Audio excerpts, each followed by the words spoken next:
The Word of God is alive and powerful, sharper than any two-edged sword, piercing even to the dividing asunder of the soul and spirit, and of the joints and the marrow, and is a critic of the thoughts and intents of the heart. All Scripture is God-breathed, and is profitable for doctrine, for reproof, for correction, for instruction in righteousness, that the man of God might be mature, thoroughly furnished unto all good works. Welcome everyone sa atong adlaw-adlaw nga pagtuon sa pulong sa Dios ni ining YouTube channel sa Balbido Evangelistic Ministry. Aniya pa kita magadupot sa atong tunanan, the Doctrine of Sin. Okay? So for you believer, it's presumed you use the 1 John 1:9 principle of rebound. And for you unbeliever, it's faith alone in Christ alone. Okay, padayon na to. Ang ato pagtuon ni ining doktrina sa sala, the Doctrine of Sin. Una sa tanan, ato nang nakita og naklaro ang kamahinungdanon sa pagtuon bahin sa sala.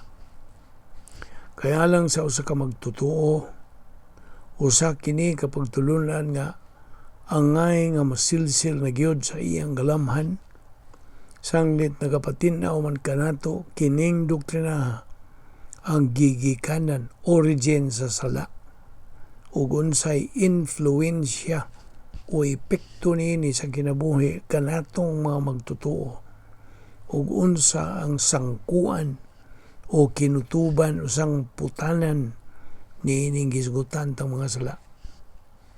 Ato karong ipadayon paghisgot niini. First of all, unsa man ing sala? Ug unsa may mga paagi sa pagatubang o pagpakigarong how to confront niining sala? Unsa may mga paagi sa pagsulbad niining problema sa sala? Kaya problema man baya kining sala, di ba? Unsa may mga paagi to confront sin aron nato kini masanta o mabuntog that we are able to suppress it sa atong Kristohanong pagkinabuhi. Atong inumduman nga as believers in Christ, our common goal is to what? To reach spiritual maturity, right?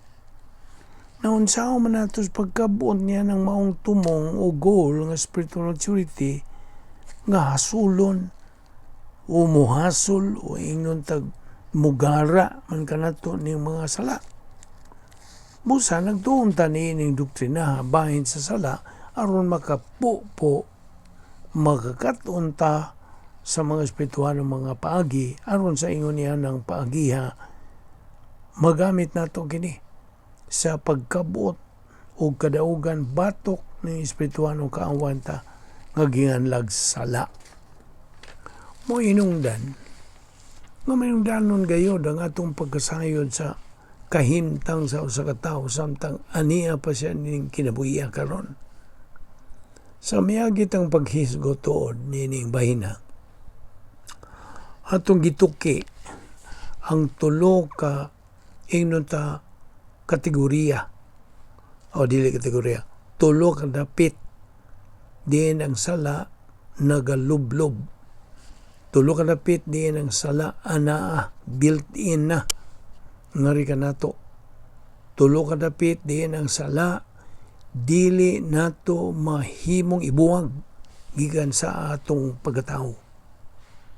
Mao bitaw ni hinungdan usa niini ka hinungdan ngano nga nagtuon kita nining pagtulunana aron ta masayod kung unsa ang mga pagsangkap nga gihatag sa Dios ngari ka nato ingon nga mga magtutuo aron kining mao nga kahimtang sa tawo nga naa sa sala matagan kini og pamaagi nga dili na magasamok, dili na magahatag kanato niya ng kapildihan, dili na mao'y magahatag sa pagkapakya sa kinabuhi sa usa ka tawo sa dihang mahimo na siyang usa ka magtutuo.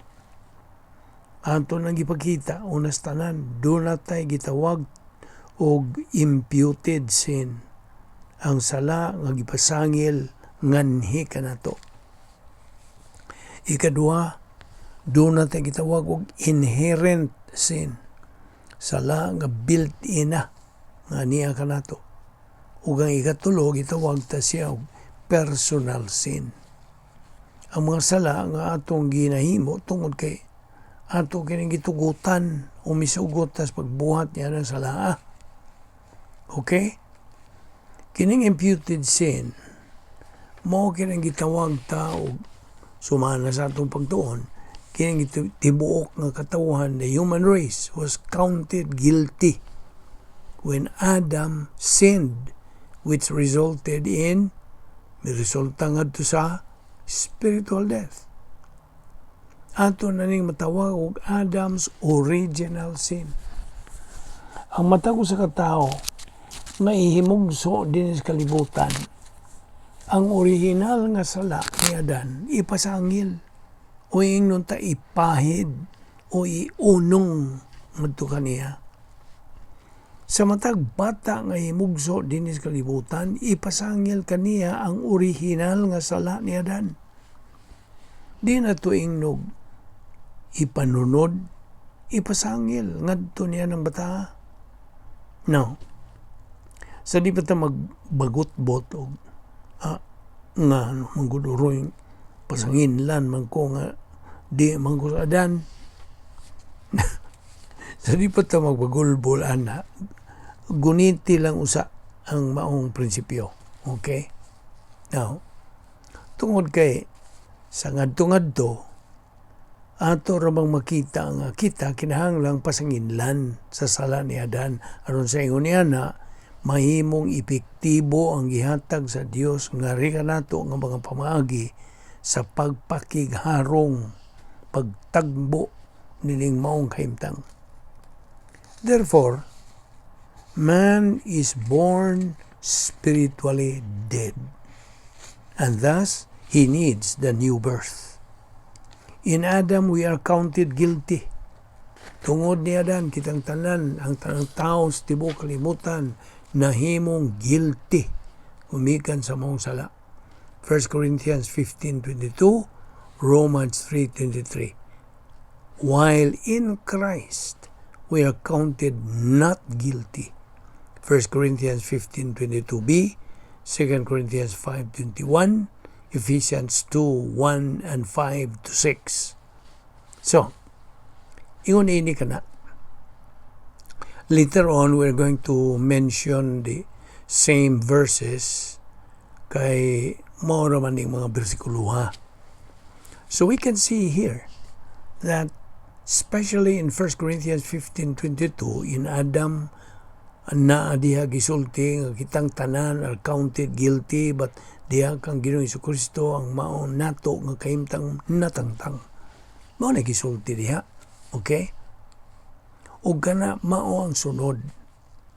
Magadala ka nato sa sunod nga maong gitawag og inherent sin, built-in nga sala.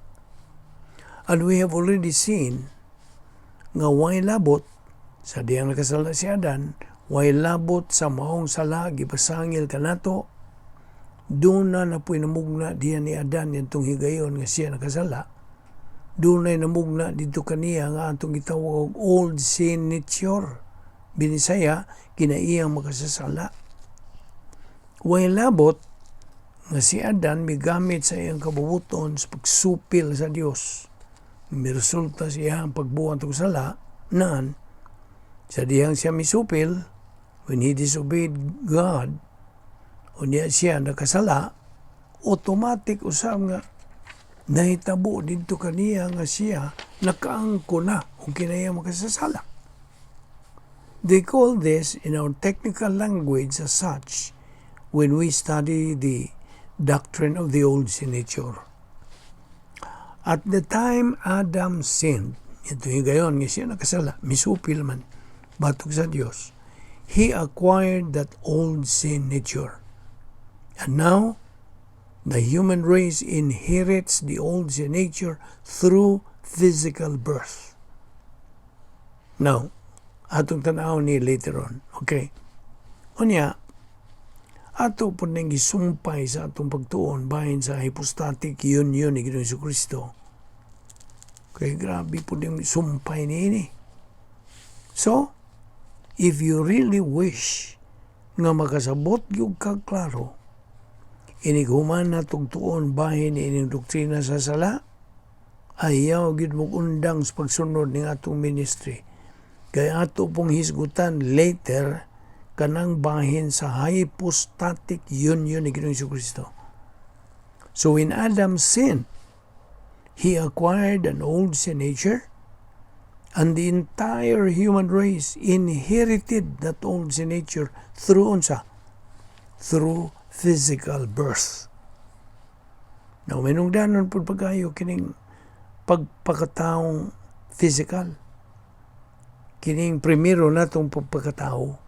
Kaya ikaduha natong pagpakatao pag-usab na ibaw na ta ini nga kini usa ka spiritual birth. Spiritual nga pagpakatao. So ang physical nga pagpakatao mahinungdanon aron atong maangkon kining gisgutan nato nga kaluwasan. Kining gisgutan nato nga mga sangkap nga gihatag kanato sa Dios. Atong maangkon kining gisgutan nato nga kaluwasan, kining gisgutan nato nga mga sangkap nga gihatag sa Dios. Every member of the human race retains the old sin nature even after salvation. Di na matangtang. Ingon ini ang sitwasyon. Pagkahimugso nimo physical, gipasanginlan ka sa original nga sala ni Adan. Pagkatao nimo, nagtangag ka sa ginayang makasasala gikan ni Adan. Sa pagdawat nimo kaluwasan, o ingnon ta sa pagkaluwas nimo, ang original nga sala ni Adan natabunan tungod ni Ginoong Jesucristo. Ang ginayang makasasala nga naadiha kanimo naagihapon. Mao bitaw na nga atong gisgutan, atong ipaklaro ninyo mga magtotoo nga nagpaminaw, nagasunod ni atong ministry, pagtuon ining bahina nga sa imong kahimtang ingon nga magtotoo pagkagrabe gyud sa kumbati nga naa sa imong kalag karon. Tungod kay ikaw sa kabinuhat na nga espiritual. Yan ang igayon mismo sa imong pagdawat sa kaluwasan nga gitanyag ni Ginoong Jesucristo. Ginamit ang imong pagtuo, imong gidawat ang gitanyag ng kaluwasan. Ang naitabo nimo karon nahimutang ka dihas taliwa sa duha ka daplin. Ana kanimo ang kinayang makasasala og at the same time naa kanimo ang kinaiya sa Espiritu Santo nga nagadala sa iyang Dios nun nga gahom. Hinumduman ta dinhi ang prinsipyo sa pagkagawas nun nimo, freedom to choose. Di man na po nato nga way mamugos nato. Kaya way pugsanay. Paggamiton ta sa itong kaugalingong kabubuton, which means na atay kagawasan sa pagunsa, pagpili. So amo tay kanunay itong ingon, it's a matter of choice. Karon, as a believer yourself, dunay duha ka nagkalahi nga gahom. O kining duha ka nagkaatbang nga mga gahom nagapakigbisog diha sa sulod nimo. Unsa ni mga nagkaatbang o nakigbisog nga mga gahom? Ang gahom sa Dios ng Espiritu Santo nga naa sa sulod nimo, ug ang usa ang gahom sa kinayang makasasala nga naa usab sa sulod nimo. So, sa ako nagingon nimo, kumbati ni. Gubat ni ning duha ka nagkaatbang nga mga gahom nga atong pagapilian. Mao bitaw na gisulti ni Apostol Pablo nga kuno na ay duha ka nagkaatbang nga gahom diya sa sulod niya. Gisulti na ni Pablo. Busa nga atong kaugalingong kabubuton na ay kapilian.